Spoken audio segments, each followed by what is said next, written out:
যেহেতু আমরা already Tarbiya education network সম্বন্ধে জেনেছি এবং আপনি বলেছেন যে শিশুদের জন্য বিশেষভাবে এখানে আলাদা করে কোর্সের ব্যবস্থা আছে, তো আপনি যদি সংক্ষেপে একটু আমাদের শিশুদের জন্য বিশেষভাবে ডিজাইনকৃত যে কোর্সগুলো আছে ওগুলো সম্বন্ধে আমাদেরকে একটু বলতেন। না, আলহামদুলিল্লাহ, আমরা ইসলামিক এডুকেশনটার টোটাল একটা ডায়াগনোসিস করেছি যে ইসলামিক এডুকেশনটা কী এবং যুগ যুগ ধরে আসলে আমাদের শিশুদেরকে ইসলামিক এডুকেশনটা কীভাবে দেওয়া হয়েছিল। একেবারে যদি রাসূল ইসলামের যুগ থেকে শুরু করে আমাদের একেবারে ভেরি কন্টেম্পোরারি, যখন ইসলামের স্বর্ণযুগের কথা বলছি, একেবারে এই যে ওসমানিয়া খেলাফতের কথা পর্যন্ত, মানে অটোমান কেন্দ্রিক যে সকল খেলাফত সিস্টেম ছিল, এই সময় পর্যন্ত আমরা দেখেছি যে এডুকেশনটা, এটা নিয়ে ইবনে বতুতা আলোচনা করেছেন, ইবনে খালদুন আলোচনা করেছেন, মুসলিমদের এডুকেশনের সিস্টেমটা কী ছিল।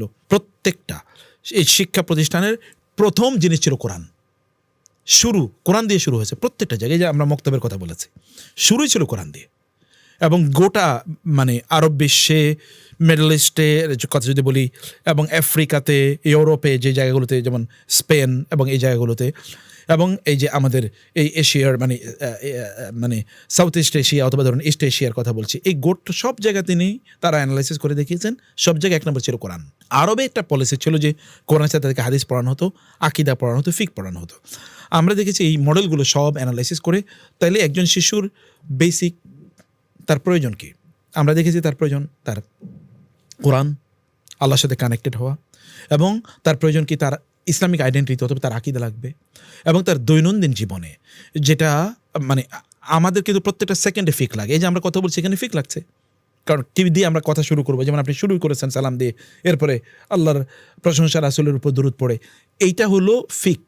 অতএব দৈনন্দিন প্রত্যেকটা কাজে, প্রত্যেকটা পদক্ষেপে, এভরি স্টেপ আমাদের কিন্তু ফিক লাগে। আমরা এই যে আপনারা বাচ্চাদেরকে ফিক পড়াই, আমরা পড়াই বাচ্চাদেরকে রাসূল ইসলামের জীবনী এবং সাহাবায়ে কেরামের জীবনী, কারণ তারা তোমাদের জন্য রোল মডেল। লাকাদ কানা লাকুম ফি রাসূলিল্লাহি উসওয়াতুন হাসানা। রাসূল যে তোমাদের জন্য রোল মডেল, তাকে অনুসরণ করতে হবে।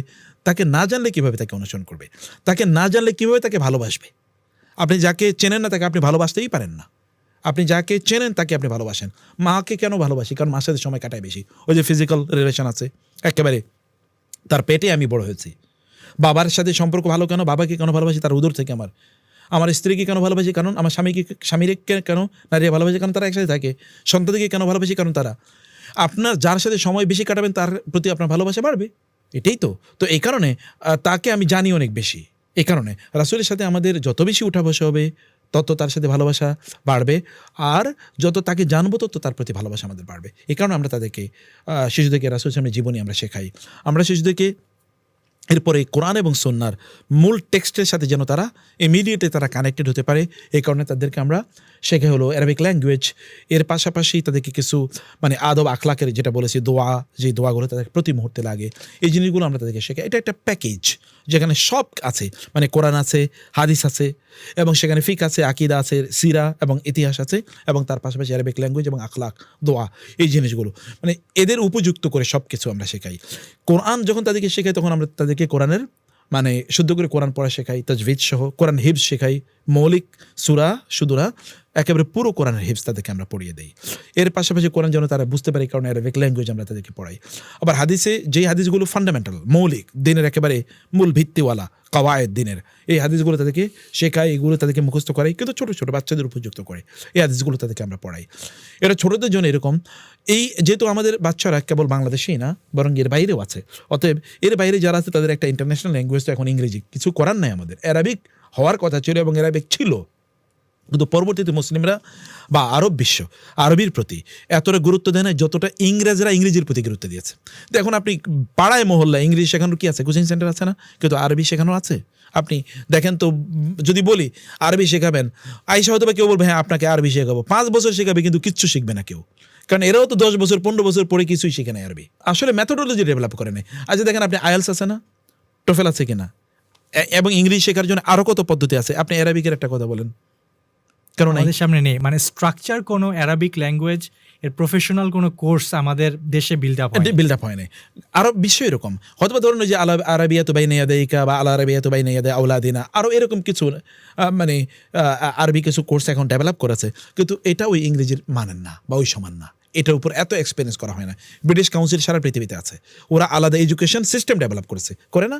এই যে ইংলিশ মিডিয়াম বলতে আমরা সারা পৃথিবী কিন্তু এই মডেলকে করেছে, কিন্তু আরবরা কেন করলো না? ইংরেজি বলে যতগুলো দেশ তার চেয়ে আরবি বলে বেশি দেশ না, এবং ইংরেজি বলে যতগুলো দেশ তার চেয়ে আরবি যারা বলে তাদের সম্পদ বেশি, এবং আরবি ভাষা ইংরেজি ভাষার চেয়ে কমপক্ষে 100 না, কমপক্ষে 200, 500, 1000 গুণ বেশি উন্নত, মানে এত বেশি। ইংরেজি ভাষায় সব মিলিয়ে শব্দ সংখ্যা হচ্ছে 30 লাখ বলা হয়, আরবি ভাষায় শব্দ সংখ্যা হচ্ছে 3 কোটি, মানে পার্থক্যটা লেভেলটা দেখেন না? তো এই জায়গায় এইরকম একটা ভাষা কেন আমরা মানুষকে শেখাতে পারলাম না? আর আমাদের মাতৃভাষাই তো কোরআন, মানে আরবি না আমাদের মাতৃভাষা, কারণ মায়ের পেট থেকে বের হওয়ার পরে কি আলহামদুলিল্লাহ ইত্যাদি আমরা শুনি, আজান আমাদের কানে দেয়, মাতৃভাষাই তো এটা। এই ভাষা কেন শিখবে না লোকেরা? এই কারণে আমরা তাদেরকে, শিশুরা তাদের উপযুক্ত করে আমরা তাদেরকে আরবি শিখে, কিন্তু ইন্টারন্যাশনাল ল্যাঙ্গুয়েজ তো এখন ইংরেজি বেসিক্যালি। এই কারণে আমাদের এই কোর্সগুলোকে আমরা কিছু মানে দুটা ভার্সন রেখেছি, বাংলা ভার্সন যারা বাংলা শিখবে, আর ইংরেজি ভার্সন যারা ইংলিশ এনভায়রনমেন্টে থাকে, ইউরোপে থাকে, আমেরিকাতে থাকে, বা বাংলাদেশেও যারা ইংলিশ মিডিয়ামে পড়ে, ভালো করে তারা বাংলা বুঝে না বা বাংলা তারা বলতে পারে না, তার জন্য আমরা ইংলিশ মিডিয়ামে এই সবগুলো কোর্স ইংলিশ মিডিয়ামে আমরা তাদেরকে পড়াই।